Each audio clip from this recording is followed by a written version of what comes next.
What's up guys, your favorite Player One Richard here, and I'm starting a new project and I wanted to bring you along for the ride. Today is going to be the first of hopefully several videos in this series of me making my own home barrel bar.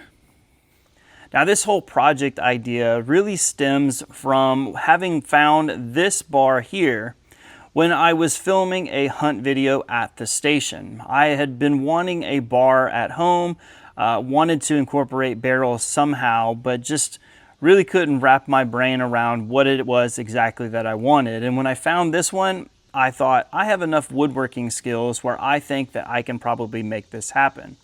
And fast forward a little bit, I came across another project very similar to it on Instagram. I showed it to my wife, she gave me the thumbs up, so that's when I started hunting for barrels.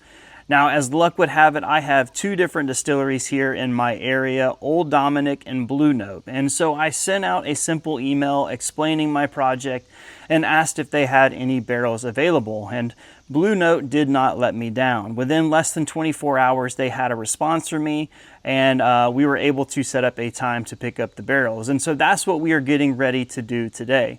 Now, as you can see behind me, I got my tarp laid down in my vehicle, and we are ready to go pick up those barrels. Now, Blue Note is about a 45-minute drive from where I live, and if there's any leakage coming out of the bung while we are, bung hole out of the barrel, we want to make sure that we are safe with this tarp that's down here. So let's go ahead. We're going to load up the car. I'm going to have a helper here with me.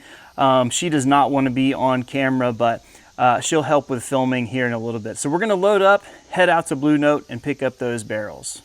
All right, we made it here to Blue Note. I'm going to go inside, find who I need to speak to, and get these barrels loaded into the car.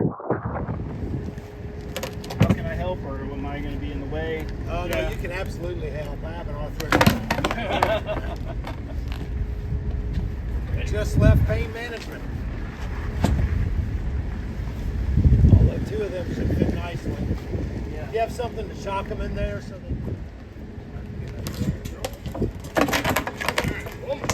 Lift with your legs. And lifting with my legs. I wasn't talking to you. Yeah, fantastic. Congratulations. Yeah, thank you. All right, guys, we made it home. It was a little touch and go there for a moment. Thought about bringing the tarp to make sure that none of the extra whiskey fell out and got onto the car. Didn't think about the shape of the barrels and the potential of them rolling around. And so getting onto the interstate was a little nerve-wracking, but once we got to driving, everything was fine. So we're going to go ahead and unload these beasts, get them into place. We're not going to start working on them immediately. Have to hash out a couple more plans, but we'll talk about that in just a little bit.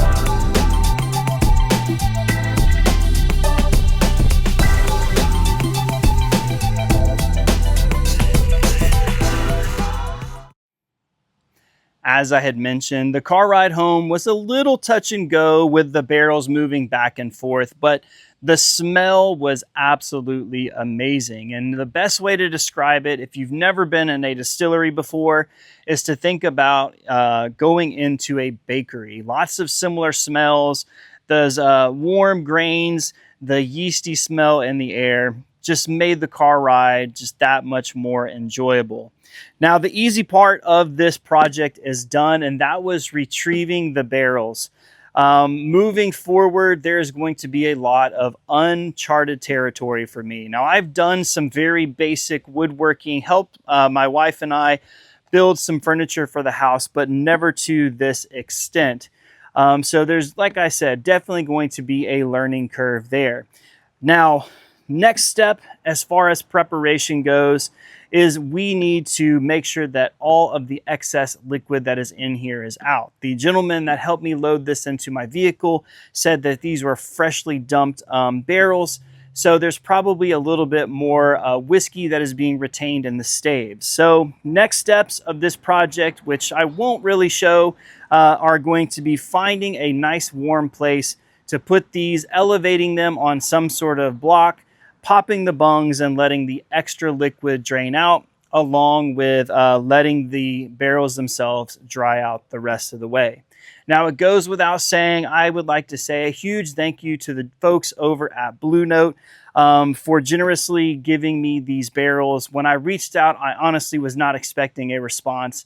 And the fact that they told me not only could I have these, but at no cost, goes to show just how awesome this distillery is. One of my favorites, if not my favorite. So, all right, guys, enough of me talking.